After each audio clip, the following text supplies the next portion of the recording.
Hello everyone. आज की इस वीडियो में हम लोग रियल नंबर को पढ़ने वाले हैं।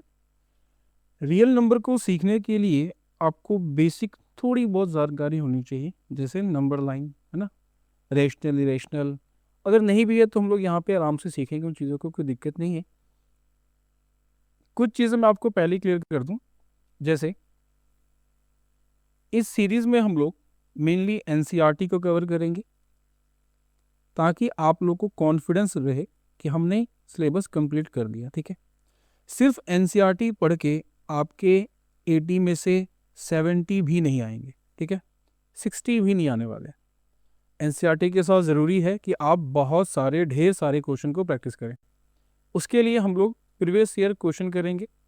मेरे पास सीबीएसई स्कूल के जो बच्चे हैं उनके असाइनमेंट्स भी हैं, तो वो भी मैं आपको करवाऊँगा। इसके अलावा सीबीएसई ने अपनी वेबसाइट पे जो हमने देखा है कि वो येलो बुक है, रेड बुक जो है कॉम्पिटेंसी वाले, उन क्वेश्चन को भी हम लोग करेंगे। जब इतने सारी चीज़ें हम पढ़ चुके होंगे तब आप 80 में से 80 को सोच सकते हो। ठीक है, अब देखो, अगर मैंने आपको ये भी पढ़ा दिया या आप कहीं से ये भी पढ़ लो, ठीक है, फिर भी 80 में से 80 टारगेट करना बहुत मुश्किल है। 80 में से 80 मार्क्स लाने के लिए सिर्फ आपको ये सारे क्वेश्चन का आना ज़रूरी नहीं है, आपको एक माइंडसेट को प्रिपेयर करना ज़रूरी है। और वो ये है कि कोई भी नया क्वेश्चन जो आए तो मैं डरूंगा नहीं, मैं उस पर बेसिक्स लगाऊंगा। ठीक है, मैं उस पर बेसिक्स लगाऊंगा और फिर सॉल्व करूंगा। अब ऐसा कभी नहीं होगा कि आपको बोर्ड में सारे के सारे क्वेश्चन पहले से आपने कर चुके हो, ऐसा कभी नहीं होता है। ठीक है, कई बार किसी किसी सेट में 50% पेपर ही आपने कभी सॉल्व किया होगा, बाकी सारे क्वेश्चन नहीं होते हैं, किसी में 70-80 ऐसे भी होते हैं। लेकिन आपको ये मानना पड़ेगा कि सिर्फ एनसीईआरटी करके या स्कूल के असाइनमेंट्स करके आपके अच्छे मार्क्स नहीं आ सकते। इसके लिए आपको ज़रूरी है कि आप पहले से ही अपने दिमाग में प्रिपेयर रहो कि कोई भी नया क्वेश्चन देखूंगा, कुछ भी हार्ड क्वेश्चन देखूंगा तो डरूंगा नहीं, उसको बेसिक्स से सॉल्व करूंगा। इसलिए बेसिक्स आना बहुत ज़रूरी है। और इस सीरीज़ में मैं आपको मैथ पढ़ाऊंगा नहीं, सिखाऊंगा। ठीक है, कि कैसे आपने कोई भी क्वेश्चन को देखना है, कैसे सॉल्व करना है। एक क्वेश्चन को सॉल्व करने के अलग अलग मेथड होते हैं, एक क्वेश्चन को सॉल्व करने के अलग अलग मेथड होते हैं। आप बस स्कूल में एक मेथड देखते हो, कई बार वो बच्चों को, किसी बच्चे को समझ आ जाता है, किसी को नहीं आता है। ठीक है, तो हम अलग अलग मेथड भी देखेंगे। जैसे इस रियल नंबर में देखो, एचसीएफ और एलसीएम का कंसेप्ट है। आपके स्कूल में या आपके टीचर सिर्फ आपको एक मेथड बताते हैं। मैं इस वीडियो में, जिसमें हम एनसीईआरटी कर रहे हैं, क्योंकि वीडियो को मैं छोटा रखना चाहता हूँ ताकि आपको बोर ना हो फील हो, इसलिए मैं भी यहाँ पे एक मेथड ही बताऊँगा। लेकिन जो प्रैक्टिस क्वेश्चन हम करेंगे वहाँ पे मैं आपको एलसीएम फाइंड करने के 2-3 मेथड भी सिखाऊंगा। समझ रहे हो आप? कोई भी जो टॉपिक पढ़ते हो आप मैथ का, वो उतना टफ नहीं होता है। वो टफ इसलिए होता है क्योंकि आपको बस एक तरीका आता है। ठीक है, सोचना नहीं सीख रहे हम लोग, बस सॉल्व करना सीख रहे हैं। इस प्रॉब्लम का सलूशन आपको इस चैनल पे और इस सीरीज में मिलेगा। ठीक है, तो स्टार्ट करते हैं हम लोग अपना पहला chapter, real number. Real number समझने के लिए मैं चाहता हूं कि आप कुछ थोड़ी बहुत बेसिक चीज़ें उनको ध्यान दो। पहले आपने पढ़ी होंगी, लेकिन अब नई क्लास है तो नई तरीके से शुरू करते हैं। ठीक है, उसमें सबसे पहला जो कंसेप्ट है वो है कि आपको नंबर्स के बारे में थोड़ा पता हो। ठीक है, आपको नंबर के बारे में थोड़ा पता हो। तो शुरू करते हैं। देखो, बेसिकली अगर मैं देखूं कि एक नंबर जो होता है उसको कितने पार्ट में हम डिवाइड कर सकते हैं। अब जो भी आप नंबर सोच सकते हो ना, 1 2 3 कुछ भी आप सोच सकते हो, उसको मैं यहाँ पे नंबर ले रहा हूँ, उसको हम ब्रॉडली 2 पार्ट में डिवाइड करते हैं। पहला है रियल नंबर और दूसरा है इमेजिनरी नंबर। ठीक है भाई, इमेजिनरी नंबर। क्लास 10 तक आप इन चीज़ों के बारे में पढ़ते हो, रियल नंबर के जो फैक्टर्स अदर हैं वो। क्लास 11th में आप पढ़ोगे इमेजिनरी नंबर। ठीक है, ऐसा नहीं है कि ये सिलेबस में नहीं है तो आपको करना ही नहीं है, 11th में तो करना ही पड़ेगा। ठीक है, अब रियल नंबर हमारे सिलेबस में है, और रियल नंबर को हम अगर डिवाइड करें तो इनको 2 पार्ट में हम डिवाइड कर सकते हैं। एक है हमारा रैशनल नंबर और दूसरा है हमारा इरेशनल नंबर। ठीक है। रैशनल नंबर को फर्दर हम आगे दो पार्ट में और डिवाइड कर सकते हैं। पहला है फ्रैक्शंस, है ना, किसी नंबर को हम फ्रैक्शन में लिख लें, या दूसरा है उसको हम इंटीजर में के फॉर्म में लिखें, ठीक है, इंटीजर के फॉर्म में लिखें। आप ये रफ नोट बनाते जाओ साथ साथ, बहुत हेल्प करेगा ये।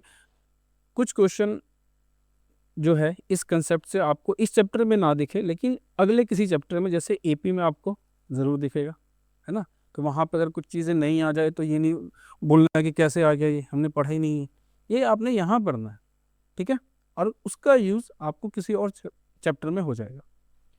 तो फ्रैक्शन के साथ हमारा एक और डिवीजन है इंटीजर। इंटीजर को फर्दर हम लोग दो पार्ट में डिवाइड करते हैं, एक है होल नंबर और एक है आपका negative number. Whole number further दो पार्ट में, एक ज़ीरो और एक आपका हो गया natural number. Natural number, natural number को आगे हम तीन पार्ट में और कर सकते हैं। अब ये सब देख के डरना नहीं है, बहुत सिंपल चीज़ है, एक दो बार देखोगे आपको आइडिया लग जाएगा। हर चीज़ आपने पहले पढ़ रखी है, बस हो सकता है आपके लिए नाम ये जो हम कर रहे हैं ये थोड़ा दिखने में अलग लगे, बाकी हर एक चीज़ आपको पहले से आती है। जैसे नेचुरल नंबर में एक होता है ऑड नंबर, एक होता है आपका इवन नंबर, ठीक है, और एक आपका होता है प्राइम नंबर, ठीक है, प्राइम नंबर। अब देखो ये बहुत यूज़ होगा आपको पूरी मैथ में, पूरे 10th के मैथ में बहुत ज़्यादा यूज़ होगा, ठीक है, तो इसको आप देख लेना ध्यान से। एग्जाम्पल्स दूँ अगर मैं, तो रियल नंबर की बात करें तो नीचे से चलते हैं हम लोग, ठीक है। ऑड नंबर क्या होता है, 1 3 5।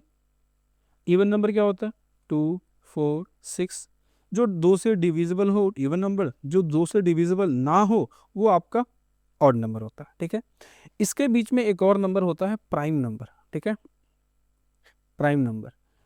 और एक और नंबर होता है इसके ऑपोजिट, उसको बोलते हैं हम लोग कॉम्पोजिट नंबर, ठीक है, प्राइम नंबर और कॉम्पोजिट नंबर। प्राइम नंबर वो नंबर जो खुद से या एक से डिवाइड हो, ठीक है, जो खुद से या एक से डिवाइड हो। जैसे 3, 3 क्या है, या तो हम एक से डिवाइड करेंगे या तो 3 से डिवाइड कर सकते हैं, इसके और कोई अदर फैक्टर नहीं है। 5 देख लो, 5 को या तो हम 5 से डिवाइड कर सकते हैं या तो 1 से। 7 देख लो, ठीक है, 11 13 17 एंड सो ऑन। इन सारे नंबर के सिर्फ जो उसका फैक्टर है वो खुद वही है। जैसे 1 3 ज़ा 3 लिख सकते हैं, तो 1 और 3 ही फैक्टर है इसके। 1 इंटू 7 है ना, 1 7 ज़ा 7 लिखते हैं, मतलब 1 या 7 ही फैक्टर है और कोई फैक्टर नहीं। इसका जो ऑपोजिट होता है वो होता है कॉम्पोजिट नंबर, जिसके एक और खुद के अलावा और भी फैक्टर हो। फॉर एग्जांपल 4, तो 4 को लिखने के क्या तरीके हैं, 4 1 ज़ा 4 और 2 2 ज़ा 4। तो इसके जो फैक्टर आप देखोगे तो 1 भी फैक्टर है, 2 भी फैक्टर है और 4 भी फैक्टर है। समझ गए। ऐसे ही कोई भी आप नंबर ले लो, 6 8 10 12। इसको कैसे लिख सकते हैं हम लोग, 2 4 ज़ा 8, 4 2 ज़ा 8, है ना, 1 8 ज़ा 8।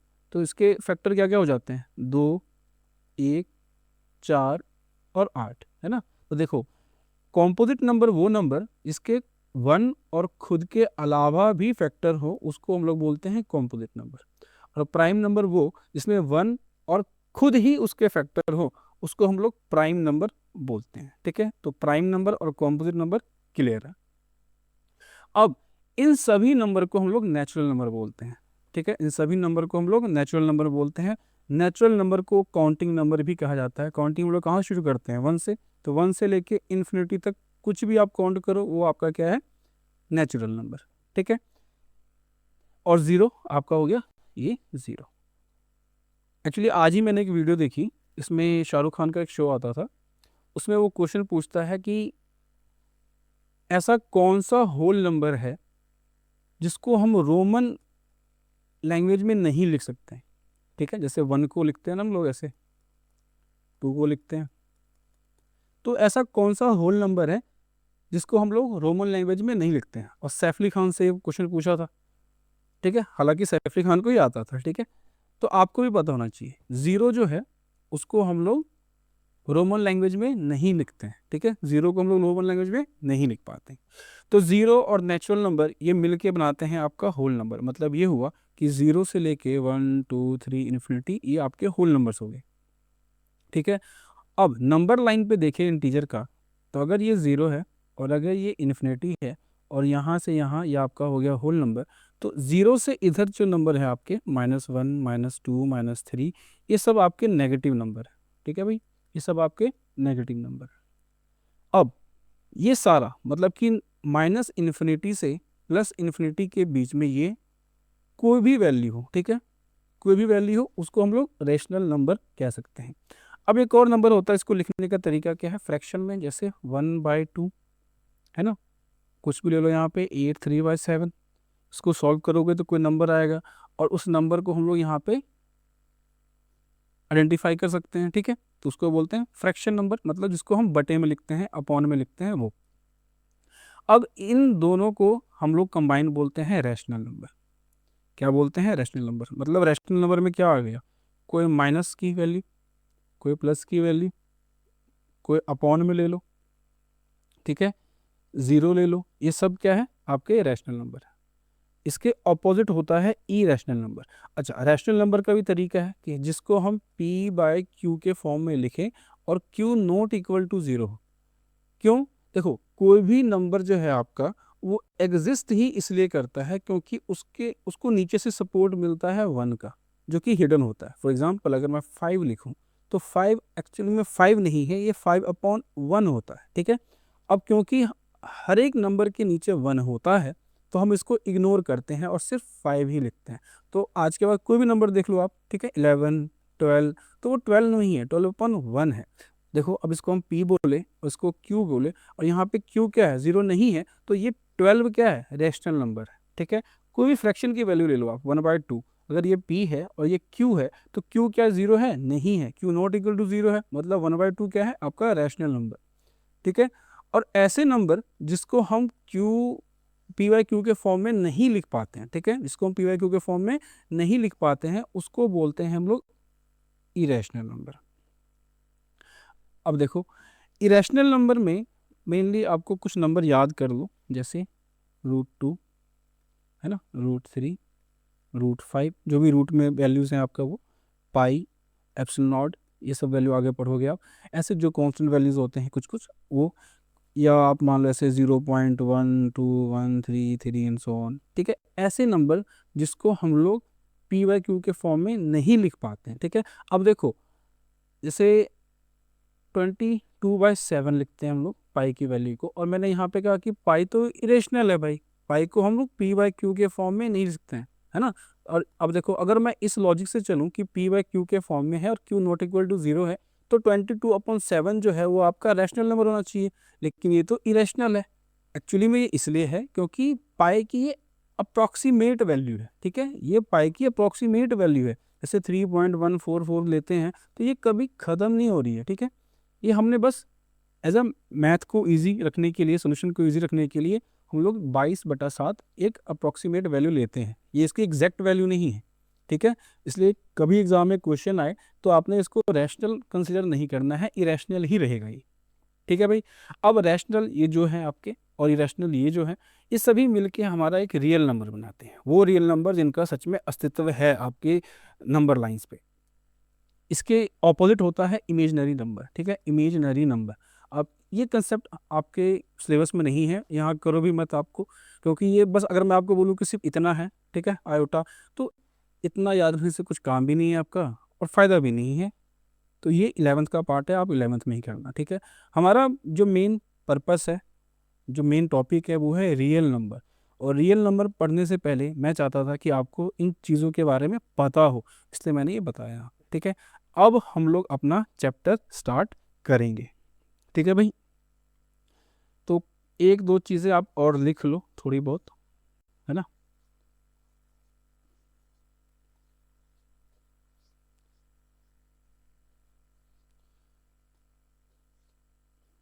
चलो देखो, रियल नंबर को लिखें तो रियल नंबर को हम कह सकते हैं कि वो नंबर जो नंबर लाइन पे आप एक्सप्रेस कर पाओ, can be expressed on number line, ठीक है।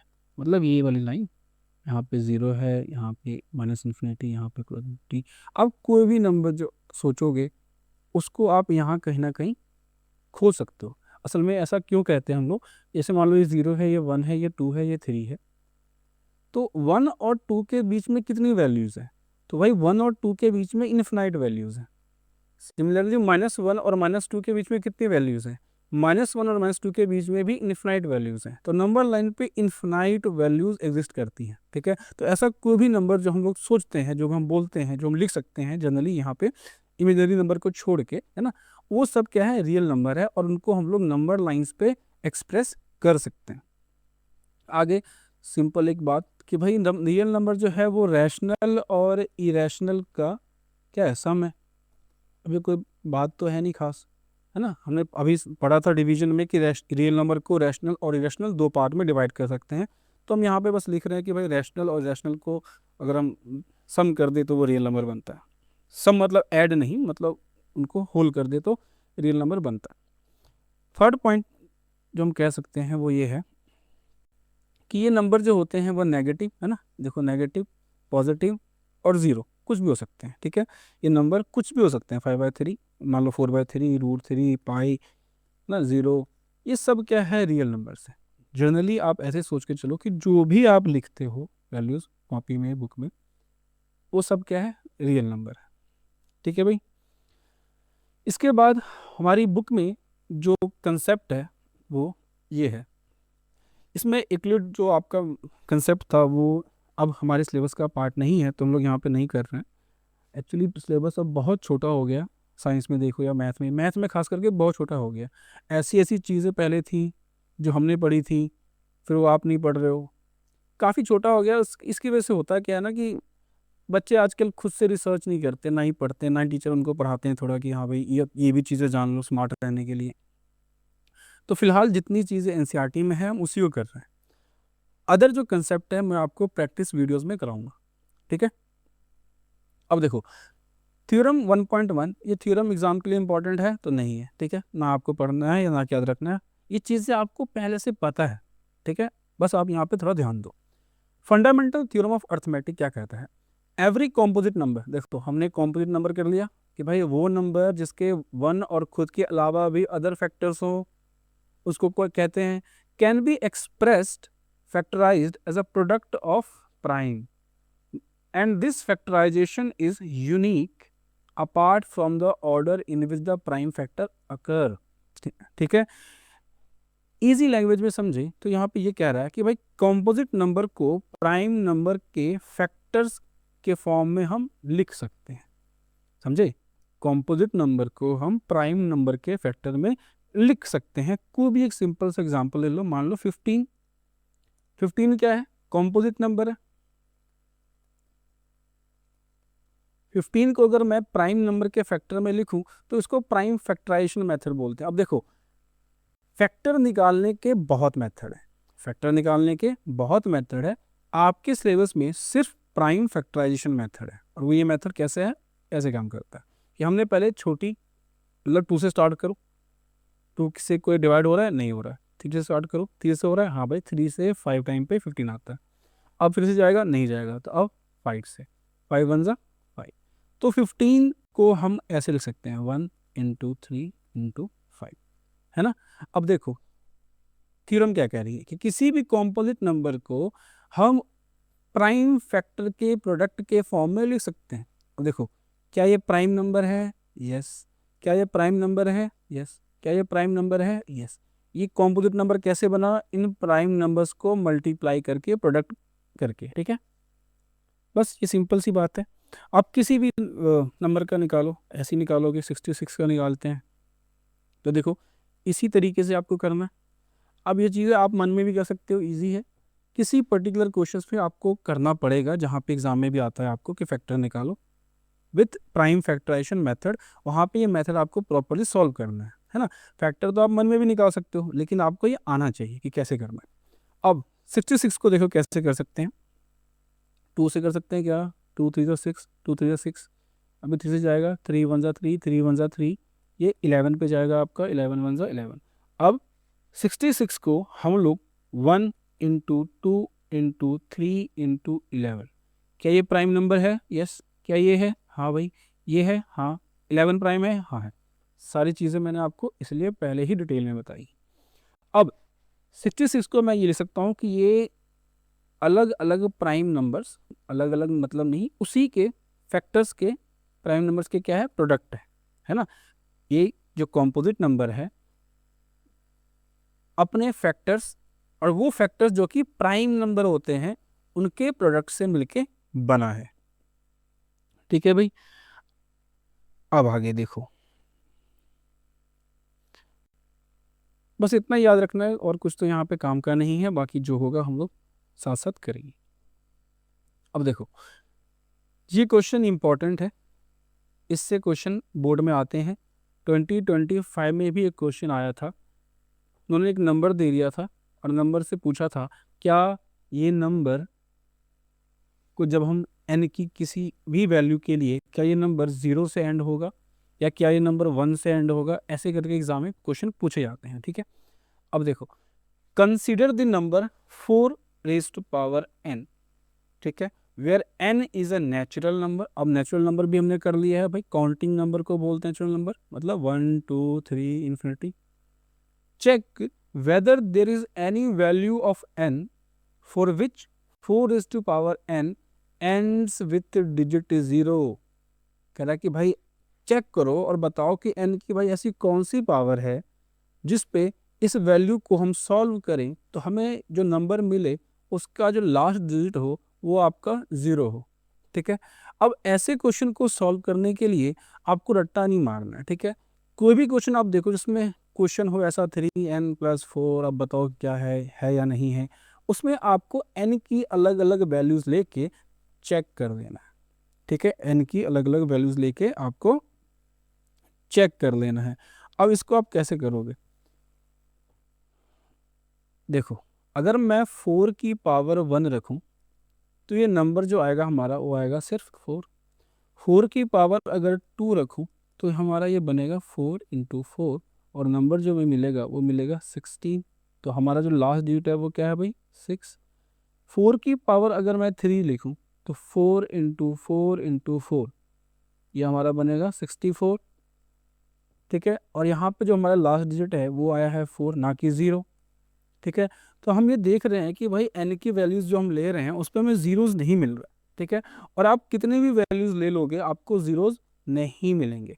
जीरो मिलने के लिए एक कंसेप्ट रहता है, वो आपको पता होना चाहिए आगे। हमेशा अगर आपने कभी फ्यूचर में एग्ज़ाम की तैयारी करनी है, गवर्नमेंट एग्ज़ाम की, तो यहाँ पे ये बेसिक कंसेप्ट है, आपके बुक में भी लिखा हुआ है कि किसी नंबर में हमें एक ज़ीरो लाने के लिए हमें 1 टाइम 2 और 1 टाइम हमें 5 का प्रोडक्ट चाहिए होता है। देखो 2 5 ज़ा 10, तो हमें जो नंबर मिलता है उसमें एक ज़ीरो मिलता है। ठीक है, अगर मैं इसको ऐसे कर दूं, अब देखो ये दोनों मिलके मुझे एक ज़ीरो देंगे, ये दोनों मुझे मिलके एक ज़ीरो देंगे। ठीक है भाई, तो हमें जो नंबर मिलेगा वो मिलेगा 100। यहाँ पे हमारे पास कितने ज़ीरो हैं? 2 ज़ीरो। आप इसको ऐसे किसी एक एग्जाम्पल से देखो, अगर मैं यहाँ पर लिख दूँ 20, ठीक है, तो 20 का फैक्टर अगर मैं निकालूं, कैसे निकालेंगे बताओ? 2 2 ज़ा 4, 4 5 ज़ा 20। अब इसको हम प्राइम फैक्टर करके भी निकाल सकते थे, लेकिन ये इजी है तो वैसे भी आप कर लो। अब देखो ये 2 जो है हमारा, इसके लिए तो 2 है ही, ठीक है, लेकिन ये ज़ीरो कैसे आया भाई? तो ये ज़ीरो आया है हमारा 1 टाइम 2 और 1 टाइम 5 होने से। एक बार 2 और एक बार 5 आपस में जब मल्टीप्लाई होते हैं तो हमें 10 मिलता है। ठीक है, और आप देखो 2 इंटू 10 क्या होता है भाई? 20। ठीक है, समझ गए कंसेप्ट क्या है कि एक बार 2 और एक बार 5 ज़रूरी है, तभी किसी नंबर के लास्ट में एक ज़ीरो एग्जिस्ट करता है। आप कोई भी नंबर ले लो ना ऐसे रैंडमली, 5 8 7 3 0 0, तो भाई इसके फैक्टर हमारे पास क्या होंगे वो तो निकालना अलग काम है, लेकिन यहाँ पे 2 ज़ीरो हैं, इसका मतलब ये है कि यहाँ पे 2 टाइम्स 2 तो है और 2 टाइम 5 भी है, क्योंकि ये एक बार मिलके एक ज़ीरो देंगे और ये एक बार मिलके हमें एक ज़ीरो देंगे। समझ गए बात? बस यही है। अब इस क्वेश्चन में अगर देखें तो भाई यहाँ पे तो ये होने नहीं वाला है। क्यों नहीं होने वाला है? क्योंकि अगर मैं 4 का फैक्टर निकालूं तो 2 2 जा 4 होता है ना, 2 2 जा 4 होता है, और इसमें 5 कहीं है ही नहीं। अगर 5 है ही नहीं तो लास्ट में 0 कहाँ से होगा? कहीं से नहीं होगा। ठीक है, लास्ट में 0 कहीं से नहीं होगा। इसको आप ऐसे भी ले सकते हो, देखो 2 की पावर 2 और ऊपर n तो था ही, तो 2 की पावर 2n। अब देखो 2 के साथ यहाँ पे 5 है ही नहीं, है ना, तो हमें 0 मिलेगा कहाँ पे? मिलेगा ही नहीं। तो बस ये कंसेप्ट इतना ही था। अब ऐसा कोई भी क्वेश्चन आए, इसमें किसी नंबर का, है ना, यहाँ पे कुछ भी दे दे आपको 4n प्लस 4 प्लस कुछ भी, तो जहाँ भी n वाला कंसेप्ट होगा वहाँ पे n की वैल्यूज़ को लिख के आप चेक करोगे। यहाँ पे हमें 0 चाहिए था, तो हमने 0 का कंसेप्ट देखा कि 0 हमें एक बार 2 और एक बार 5 को मल्टीप्लाई करने से ही मिलता है। अब वो ऐसा ज़रूरी नहीं है कि आपसे 0 ही पूछे, 1 पूछ सकता है ना, 2 पूछ सकता है। तो आप ऐसे वैल्यूज़ को पुट करके for n is equal to 1, n is equal to 2, n is equal to 3 and so on करके आप चेक कर सकते हो। ठीक है, रैंडमली बीच में से कोई नंबर पुट कर लो, n इज इक्वल टू 8 और फिर चेक कर लो। समझ गया? अब नेक्स्ट एग्जाम्पल हम लोग करते हैं। Find the LCM and HCF of 6 and 20 by prime factorisation method. देखो मैंने आपको क्या बताया कि भाई फैक्टर निकालने के और भी तरीके हैं, लेकिन हम लोग यहाँ प्राइम फैक्टराइजेशन मेथड करेंगे। अदर मेथड मैं आपको अदर किसी वीडियो में जहाँ पे हम लोग प्रैक्टिस करेंगे वहाँ बताऊंगा। फिर मैंने बताया आपको कि भाई एलसीएम फाइंड करने के, एचसीएफ फाइंड करने के बहुत सारे मेथड है। आप किसी भी नंबर को देख के 2-3 सेकंड में ही आप उसका एचसीएफ या एलसीएम निकाल सकते हो। ठीक है, मैं वो मेथड भी आपके साथ शेयर करूँगा। कोई ये हिडन जेम नहीं है। आप क्लास 10th में हो तो आपको नॉलेज नहीं है, ना आपके टीचर्स उस कॉम्पिटिटिव इन्वायरमेंट के हैं कि आपको बताए। ठीक है, किसी भी नंबर के मल्टीप्लिकेशन हो, डिवीजन हो, ऐसे चुटकियों में आप निकाल सकते हो। तो वो चीज़ें भी मैं आपको बताऊंगा, वीडियोस बनाऊंगा मैं उसके लिए भी, ताकि जो स्टूडेंट मुझसे पढ़ रहे हैं वो स्मार्ट रहे अपनी क्लास में, है ना। वो सिर्फ ऐसे नहीं कि ये 2 2 2 करते रह जाए, ऐसा काम नहीं करना है हमने। क्योंकि देखो एग्ज़ाम में लिखने के लिए जाना चाहिए, है ना। एग्ज़ाम में लिखने के लिए बस आपको ये प्राइम मैथ फैक्टराइजेशन मेथड आना चाहिए, ये प्रॉपर तरीके से लिखना आना चाहिए। लेकिन सीखने के लिए, है ना, क्लास में होशियार दिखने के लिए, स्मार्ट बनने के लिए, ये मेथड्स के तरीके से मत जाओ। बस आपको वो चीज़ करनी आनी चाहिए, बस दैट्स इट। ठीक है भाई, तो हम लोग यहाँ पे सिर्फ इसी मेथड से इसको यहाँ देखेंगे, क्योंकि हमें यही मेथड सीखना है फिलहाल। अब देखो, find the LCM and HCF by prime factorisation method. तो पहले हम लोग तो सीधी बात कि प्राइम फैक्टराइजेशन मेथड से 6 और 20 के फैक्टर ही निकाल लेंगे। अब देखो फैक्टर निकालना आपको आता है कि भाई 6 को रखा यहाँ, और इस मेथड से हम लोग इसके अलग अलग टुकड़े कर देंगे। 2 3 जा 6, 3 1 जा 3। अब ये भी प्राइम नंबर है, ये भी एक प्राइम नंबर है, और ये भी एक प्राइम नंबर है। तो एक कॉम्पोजिट नंबर को हमने प्राइम नंबर्स के प्रोडक्ट में तोड़ दिया। तो 6 के जो मुझे प्राइम फैक्टर मिले वो क्या मिले? 1 2 और 3। सिमिलरली 20 का क्या मिला मुझे? देखो, ठीक है, 2 इंटू 2 इंटू 5। अब 1 तो होता ही है ना, इसलिए हम लोग कई बार लिखते ही नहीं है उसको, क्योंकि उसके होने या ना होने से उतना फर्क पड़ता नहीं है। क्योंकि 1 क्या है, कोई भी वैल्यू 1 में जाके मल्टीप्लाई होगा तो वो वैल्यू उतनी ही रहेगी जितनी वो पहले थी। ठीक है, और कोई भी नंबर 0 के साथ जाके मल्टीप्लाई हो जाएगा तो वो वैल्यू भी क्या हो जाएगी? 0 हो जाएगी। मान लो यहाँ पे कोई नंबर है 4873, वो 0 के साथ मल्टीप्लाई होगी तो 0 ही रहेगी। अब यही नंबर को हम लोग 1 से मल्टीप्लाई करेंगे तो वो नंबर खुद उतना ही रहेगा, क्योंकि किसी भी नंबर को 1 से मल्टीप्लाई करने पे नंबर में चेंज नहीं आता है। इसलिए हम लोग फैक्टर बनाते टाइम उस 1 को इग्नोर कर देते हैं, जैसे मुझसे यहाँ पे इग्नोर हो गया था। ठीक है, अब देखो ये हमारे निकल गए फैक्टर्स। 6 के फैक्टर है 1 इंटू 2 इंटू 3, 20 के फैक्टर है 1 इंटू 2 इंटू 2 इंटू 5। समझ गए भाई? अब एलसीएम निकालना है और एचसीएफ निकालना है। तो एलसीएम क्या होता है और एचसीएफ क्या होता है वो थोड़ा आप देख लो। ठीक है, इसको मैं यहाँ पे रेज कर देता हूँ। अब देखो HCF, इसका फुल फॉर्म है हाईएस्ट कॉमन फैक्टर, और एलसीएम का फुल फॉर्म है आपका लीस्ट कॉमन मल्टीपल, ठीक है, मल्टीपल। जिस वर्ड पे आपको जोर देना है वो यहाँ पे है कॉमन। ये हाईएस्ट इंपॉर्टेंट नहीं है, यहाँ पे इंपॉर्टेंट है बस आपका कॉमन। यहाँ पे लीस्ट कॉमन मल्टीपल में मल्टीपल वर्ड इंपॉर्टेंट है। लीस्ट मैं आपको दिखाऊंगा कि कैसे हम जब एलसीएम लेते हैं तो लीस्ट वैल्यू ही लेते हैं, फिर कैसे हम जो कॉमन लेते हैं तो हाईएस्ट वैल्यू ही कॉमन ली जाती है। जब आप फाइंड करोगे तो देखोगे अच्छा हमने वैल्यू तो जो सबसे लीस्ट वाली पावर है वो लेते हैं, लेकिन हम उसको बोलते हैं हाईएस्ट कॉमन फैक्टर। ये कैसे काम करता है, ठीक है। तो हम लोग यहीं पे करते हैं, पहले पहले ये चीज़ सीखते हैं, फिर इस क्वेश्चन को सॉल्व करते हैं, ठीक है भाई। अब देखो,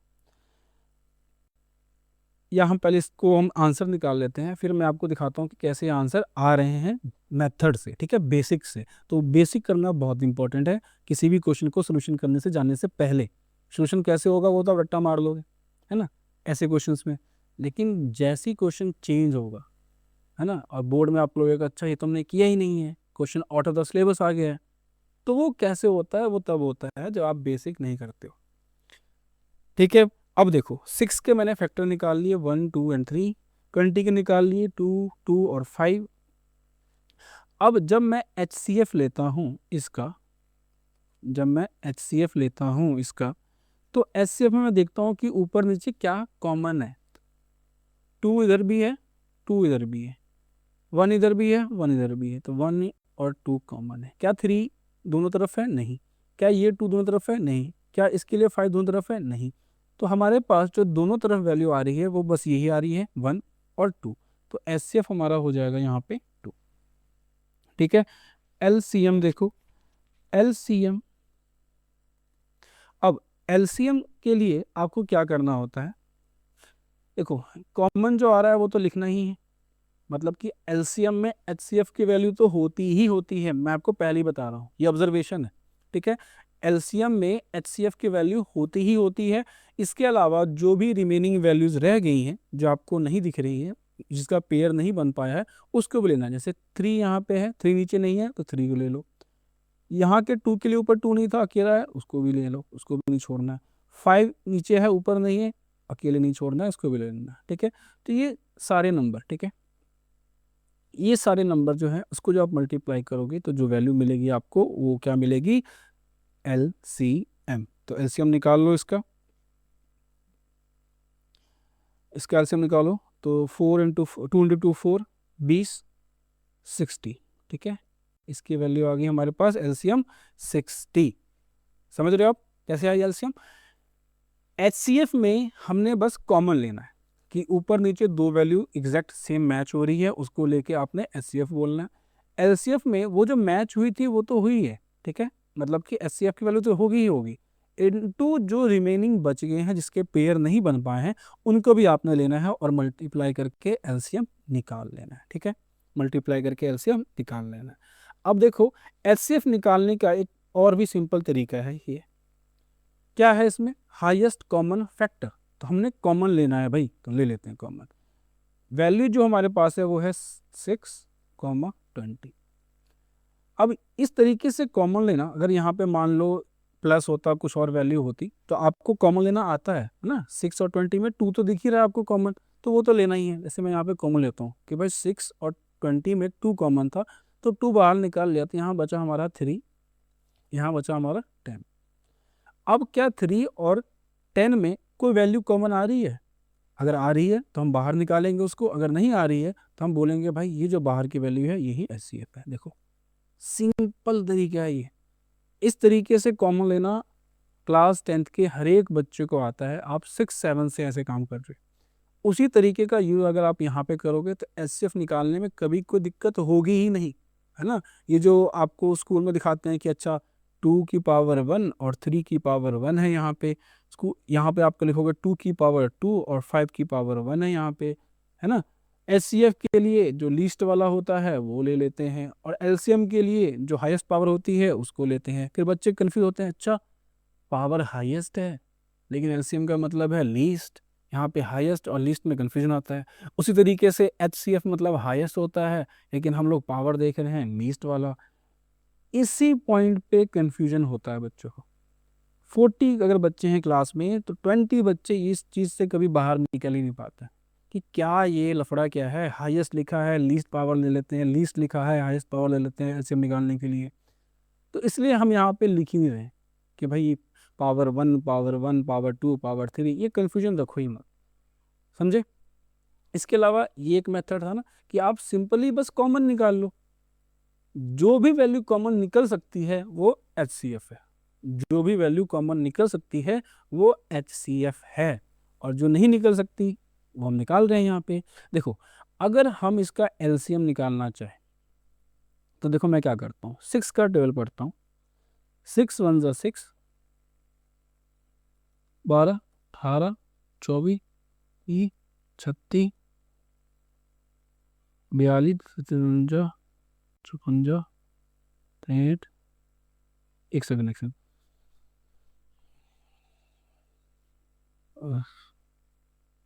48, ठीक है भाई, 6 54 6 60, ठीक है। वो एक्चुअली मुझे पंजाबी में आती है तो इसलिए कन्फ्यूजन आती है मुझे जब मैं इंग्लिश में बोलता हूँ। तो 6 1 जा 6, 6 2 जा 12, 6 3 जा 18, ऐसे करोगे तो आप देखोगे 60 यहाँ आया। अब मैं आगे और लेके चलूँ तो 66, ठीक है, और लेके चलूँ 72, ठीक है, ऐसे सो ऑन चलते रहेगा ये। सिमिलरली अगर मैं यहाँ पे दूसरा नंबर हमारा था 20, तो 20 के मैं मल्टीपल, देखो एलसीएम में क्या होता है, मल्टीपल, लीस्ट कॉमन मल्टीपल। तो हमने टेबल जो होता है हमारा 6 1 जा 6, 6 2 जा 12, तो ये हम 6 के मल्टीपल ही तो लिखते हैं ना टेबल में। देखो ये 6 के मल्टीपल ही तो हैं। 6 को 2 से करेंगे तो 12 आएगा, 6 को 3 टाइम मल्टीप्लाई करेंगे तो 13 आएगा, 6 को 4 टाइम करेंगे तो 24 आएगा। ऐसे अगर आप करोगे तो आप ये मल्टीपल ही तो निकाल रहे हो। सिमिलरली अगर मैं 20 का मल्टीपल निकालूं तो 20, अगर 2 से करूं तो 40, 3 से करूं तो 60, 4 से करूं तो 80, है ना, ऐसे 5 से करूं तो 100, और ऐसे ये सो ऑन चलते जाएगा चलते जाएगा। तो एलसीएम में हमें ध्यान क्या देना होता है कि ये दो नंबर को जब मैं मल्टीपल लिखता हूँ, इन दोनों नंबर के जब मैं मल्टीपल लिखता हूँ, ऐसा कौन सा नंबर है जो सबसे पहले कॉमन आ रहा है, ऐसा कौन सा नंबर है जो सबसे पहले कॉमन आ रहा है। देखो 6 हुआ क्या कॉमन, नहीं। 12 हुआ नहीं। 18 हुआ नहीं। 24 नहीं। 30 36 42 48 54 60 हो गया कॉमन। देखो 60 यहाँ भी है और 60 यहाँ भी है, तो क्या इसके और नहीं होंगे, क्या होंगे। अब देखो जब मैं यहाँ पे निकालूंगा तो यहाँ पे 120, ठीक है, यहाँ भी मिलेगा और 120 हमें आगे भी मिलेगा, ठीक है। सिमिलरली और भी मल्टीपल होंगे इसके, और भी वैल्यूज आएंगे, ठीक है।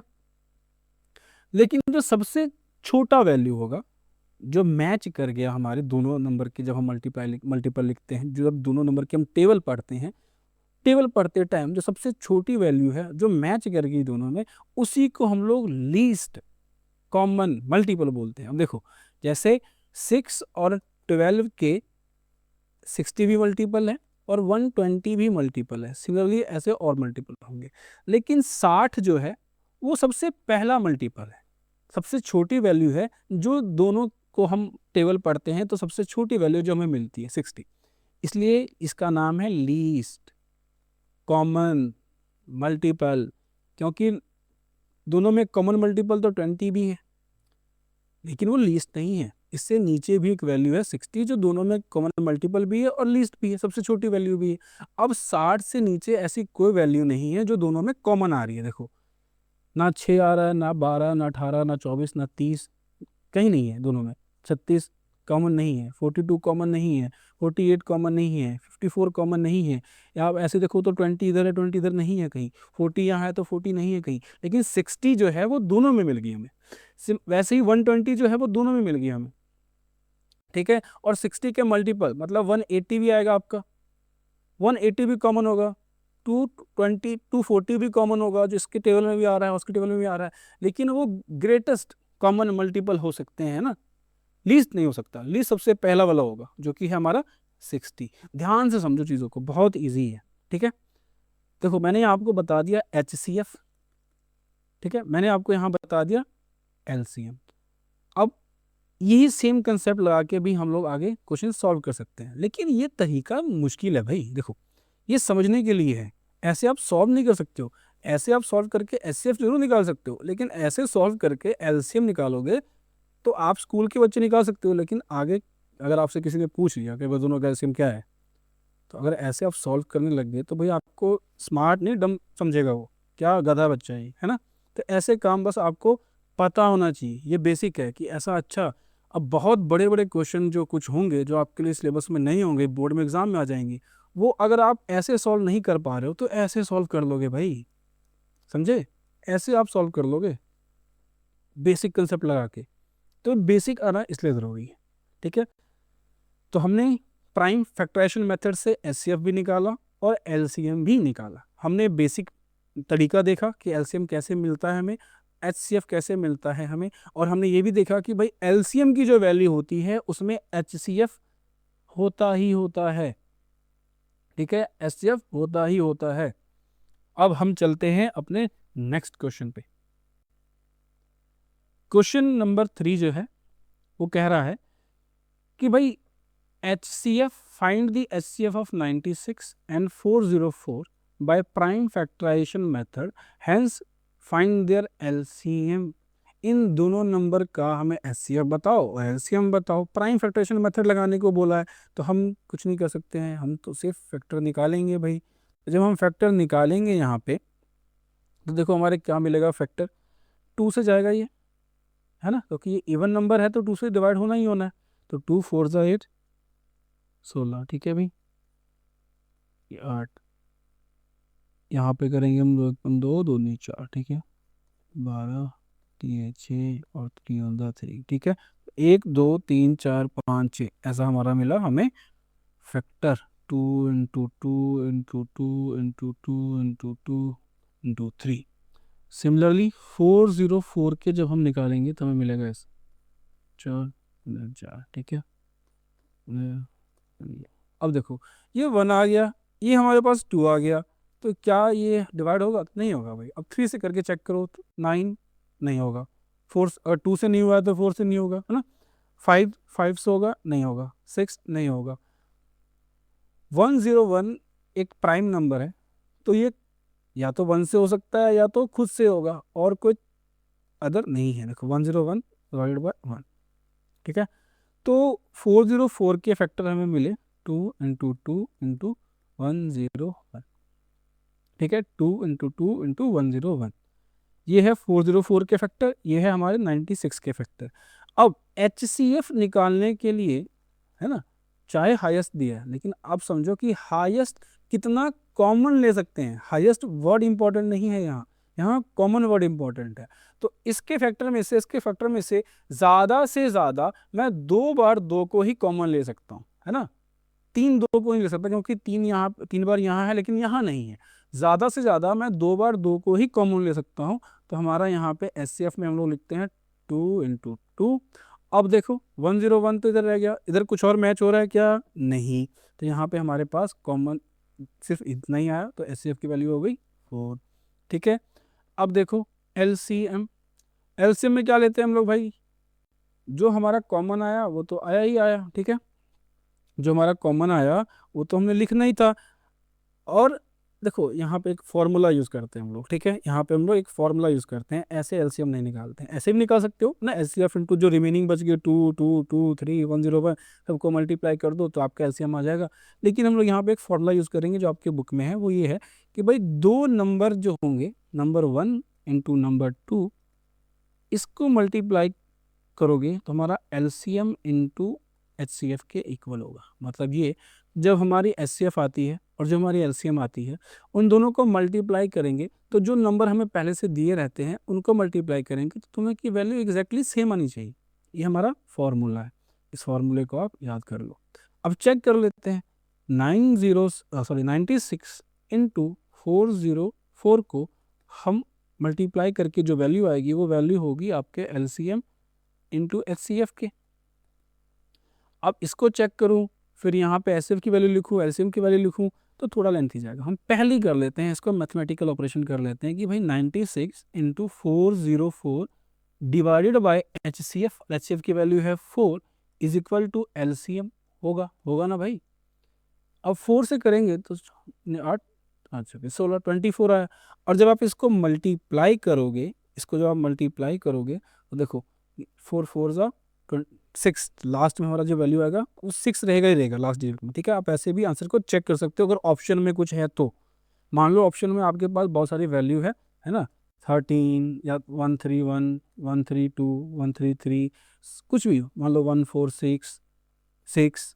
तो अगर मान लो यहाँ पे हमारे देखो 4 इंटू 4 6 होता है, तो हमारा जो यूनिट डिजिट होगा उसमें 6 तो आएगा ही आएगा।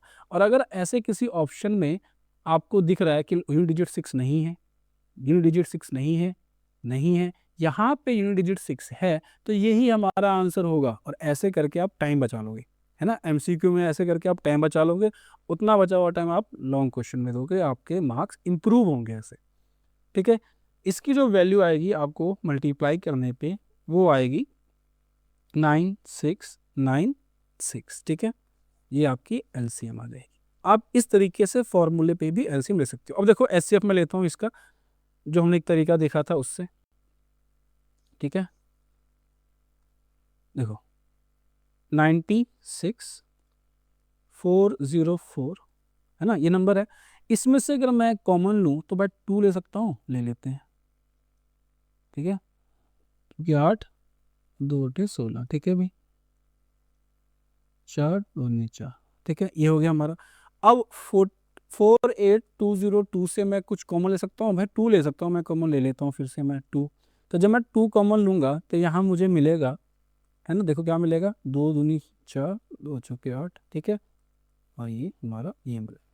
अब देखो क्या 24 और 104 में कुछ और कॉमन आएगा? नहीं आएगा, ठीक है, नहीं आएगा ना। ये प्राइम नंबर है, ये इवन नंबर है, कुछ नहीं कॉमन आएगा, सिर्फ बना सकते हैं। तो जो भी आपकी कॉमन वैल्यूज आती हैं, जो भी आपकी कॉमन वैल्यूज आती हैं उसको आप मल्टीप्लाई कर लो, है ना, इधर वाली वैल्यूज को। 2 इंटू 2 4 होता है, और यही हमारा HCF होता है। तो आप इस तरीके से जो बेसिक हम लोग स्कूल में करते आ रहे हैं कॉमन लेने के तरीके, उस तरीके से भी कॉमन लोगे तो आपका HCF हमेशा सेम और जल्दी आएगा, मतलब कॉन्फिडेंट रहोगे कि आपका हाँ ये तो मुझे दिख रहा है कि कॉमन ले रहे हैं। अब हाईएस्ट इन दोनों में से मैं इतना ही कॉमन निकाल सकता था, एक 2 बार 2 को निकाल सकता था, और मैं कुछ कॉमन नहीं निकाल सकता हूँ। तो ये हमारी वैल्यू क्या होगी, आंसर, ठीक है। और एलसीएम निकालने का आप इस फॉर्मूले से भी निकाल सकते हैं, डायरेक्ट भी निकाल सकते हैं, लेकिन आपको लिखा जाता है कई बार फॉर्मूला यूज़ करके लिखो, तो आप ऐसा निकालो, ठीक है। कुछ और कंसेप्ट भी हैं, वो आगे हम देखते हैं, और एग्जाम्पल है। तो आज की इस वीडियो में सिर्फ हम एग्जाम्पल रखेंगे, अगले जो वीडियो होगी उसमें हम लोग एक्सरसाइज स्टार्ट करेंगे, ठीक है भाई। अब देखो एग्जाम्पल 4 क्या कह रहा है, find the HCF and LCM of 6 72 और 120 using prime factorisation method, using prime factorisation method. 6 का कह रहा है, 72 का कह रहा है, और 120 का कह रहा है, ठीक है। 6 का कह रहा है, 72 का कह रहा है, और 120 का कह रहा है। अब देखो प्राइम फैक्टर, देखो हम HCF कॉमन लेके भी निकाल सकते हैं भाई, एक बार 2 निकलेगा फिर आगे कुछ और निकलेगा वो भी निकाल लेंगे, लेकिन निकाल सकते हैं, निकाल के ट्राई करते हैं पहले, है ना, वो भी चीज़ सीख ही लो आप अच्छे से।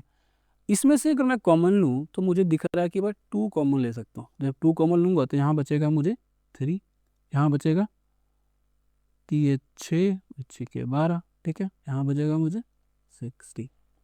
और मैं इसमें से कॉमन ले सकता हूँ कि हाँ भाई 3 कॉमन दिख रहा है मुझे, तो मैं 3 ले लेता हूँ कॉमन। तो 3 1 जा 3, 36 20।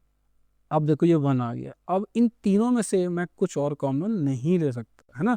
तो जो मुझे कॉमन मिला है हाईएस्ट, ये चीज़ें मिली हैं मुझे, इनका प्रोडक्ट ही क्या होता है, HCF। तो मेरा HCF तो यहाँ पे आराम से निकल गया, ठीक है। मुझे कोई खास ये प्राइम फैक्टर करने की ज़रूरत नहीं पड़ी, है ना। मैं आंसर चेक करने के लिए भी इस मेथड का यूज़ कर सकता हूँ। अब हम लोग करते हैं बेसिक जो हमारे बुक में है प्राइम फैक्टर करके। तो भाई 6 के आप फैक्टर निकालोगे तो 6 3, तो मुझे मिलेगा 2 इंटू 3। 72 के फैक्टर निकालेंगे तो मुझे ऐसे मिलेगा 3 6 के 12, ठीक है, 16 18 9 3। ये मुझे फैक्टर क्या मिला, 2 इंटू 2 इंटू 2 इंटू 3 इंटू 3, यहाँ पे 1 तो है ही, ठीक है। 120 के देख लो, 120 का फैक्टर करोगे तो 60, 2 3 6, यहाँ पे 0, 15, 5 और 5 1 जा 5, ठीक है। इसके फैक्टर मुझे मिले 2 इंटू 2 इंटू 2 इंटू 3 इंटू 5। देखो मैं इन तीनों फैक्टर को एक साथ ऐसे लाइन बाय लाइन नहीं लिख रहा हूँ, आप समझो पहले ही। ये लाइन बाय लाइन लिख के बच्चों की तरह ऐसे ये कॉमन है ये कॉमन है ये मत करो। आप समझो यहाँ पे कि हाईएस्ट कॉमन क्या आ रही है भाई, 2 तो सब में कॉमन है, देखो 2 तो सब में कॉमन है। इसके बाद 3 यहाँ है, 3 यहाँ है, 3 यहाँ है, 3 भी कॉमन है। तो जो सबसे ज़्यादा कॉमन ले सकते थे वो हम 6 ले सकते थे, इसमें से हम सबसे ज़्यादा कॉमन ले सकते थे वैल्यू को, वो 6 ले सकते थे, और वही हमारा HCF हो जाएगा, ठीक है।